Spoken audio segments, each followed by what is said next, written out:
രണ്ട് ദിനവൃത്താന്തം 10-ാം അധ്യായം. രാജ്യം പിളരുന്നു. റഹോബോവാമിനെ രാജാവാക്കാൻ ഇസ്രയേൽ ജനം ഷെക്കമിൽ സമ്മേളിച്ചു. അവൻ അങ്ങോട്ട് ചെന്നു. നെബാത്തിന്റെ മകൻ ജെറോബോവാം ഇത് കേട്ട് ഈജിപ്തിൽ നിന്ന് മടങ്ങി വന്നു. അവൻ സോളമന്റെ അടുത്ത് നിന്ന് ഈജിപ്തിലേക്ക് ഒളിച്ചോടിയതായിരുന്നു. അവർ അവനെ ആളയച്ചു വരുത്തി. ജെറോബോവാമും ഇസ്രയേൽ ജനവും റഹോബോവാമിന്റെ അടുത്തു വന്നു പറഞ്ഞു, അങ്ങയുടെ പിതാവ് ഞങ്ങളുടെ നുകത്തിന് ഭാരം കൂട്ടി. ആ ഭാരിച്ച നുകവും കഠിനവേലയും ലഘൂകരിച്ചു തരിക. എന്നാൽ ഞങ്ങൾ അങ്ങയെ സേവിക്കാം. 3 ദിവസം കഴിഞ്ഞ് വീണ്ടും വരുവിൻ. റഹോബോവാം അവരോട് പറഞ്ഞു. ജനം പിരിഞ്ഞുപോയി.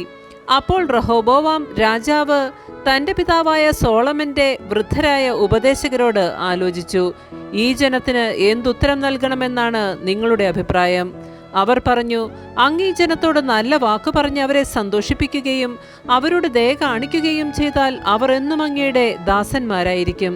എന്നാൽ പക്വമതികളായ അവരുടെ ഉപദേശം നിരസിച്ച് തന്നോടൊത്ത് വളർന്ന പാർശ്വവർത്തികളായ ചെറുപ്പക്കാരോട് അവൻ ആലോചിച്ചു, അങ്ങയുടെ പിതാവ് ഞങ്ങളുടെ മേൽ വെച്ച് മുഖം ലഘൂകരിക്കുക എന്ന് പറയുന്ന ഈ ജനത്തിന് എന്തു മറുപടി നൽകണമെന്നാണ് നിങ്ങളുടെ അഭിപ്രായം?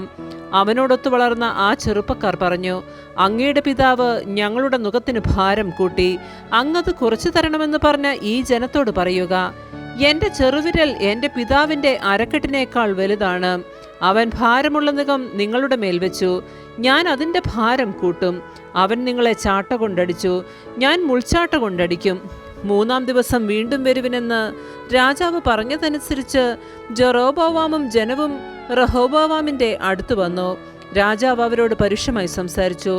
പ്രായമായവരുടെ ഉപദേശം ത്യജിച്ച് ചെറുപ്പക്കാരുടെ വാക്കുകേട്ട് റഹോബോവാം രാജാവ് അവരോട് പറഞ്ഞു, എന്റെ പിതാവ് നിങ്ങളുടെ മേൽ ഭാരമുള്ള നുകം വെച്ചു, ഞാൻ അതിൻ്റെ ഭാരം കൂട്ടും. എന്റെ പിതാവ് നിങ്ങളെ ചാട്ട കൊണ്ടടിച്ചു, ഞാൻ മുൾച്ചാട്ട കൊണ്ടടിക്കും. രാജാവ് ജനത്തിന്റെ അപേക്ഷ കേട്ടില്ല. നെബാത്തിന്റെ മകനായ ജെറോബോവാമിനോട് ഷീലോന്യനായ അഹിയ മുഖേന ദൈവമായ കർത്താവ് അരുളി ചെയ്തത് നിറവേറ്റുന്നതിനാണ് ഇപ്രകാരം സംഭവിക്കാൻ അവിടുന്ന് ഇടയാക്കിയത്. രാജാവ് തങ്ങളുടെ അപേക്ഷ സ്വീകരിച്ചില്ല എന്ന് കണ്ട് ജനം പറഞ്ഞു, ദാവീദുമായി ഞങ്ങൾക്ക് എന്തു ബന്ധം? ജസ്സയുടെ പുത്രനിൽ ഞങ്ങൾക്ക് എന്തവകാശം? ഇസ്രയേലെ കൂടാരങ്ങളിലേക്ക് മടങ്ങുക. ദാവീദെ, നിന്റെ കാര്യം നോക്കിക്കൊള്ളുക. ഇസ്രയേലിയർ തങ്ങളുടെ കൂടാരങ്ങളിലേക്ക് മടങ്ങി. റഹോബോവാം യൂദാ നഗരങ്ങളിൽ പാർത്തിരുന്ന ഇസ്രയേലിയരെ ഭരിച്ചു. പിന്നീട് റഹോബോവാം അടിമകളുടെ മേൽനോട്ടക്കാരനായ ഹദോറാമിനെ ഇസ്രയേലിയരുടെ അടുക്കലേക്ക് അയച്ചു. എന്നാൽ അവർ അവനെ കല്ലെറിഞ്ഞു കൊന്നു. റഹോബോവാം രാജാവ് തിടുക്കത്തിൽ തേരിൽ ജെറൂസലേമിലേക്ക് പോയി.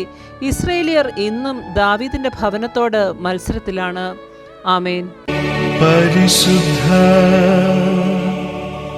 പരമാ ദിവ്യകാരുണ്യത്തിന് എന്നേരവും ആരാധനയും സ്തുതിയും പുകഴ്ചയും ഉണ്ടായിരിക്കട്ടെ.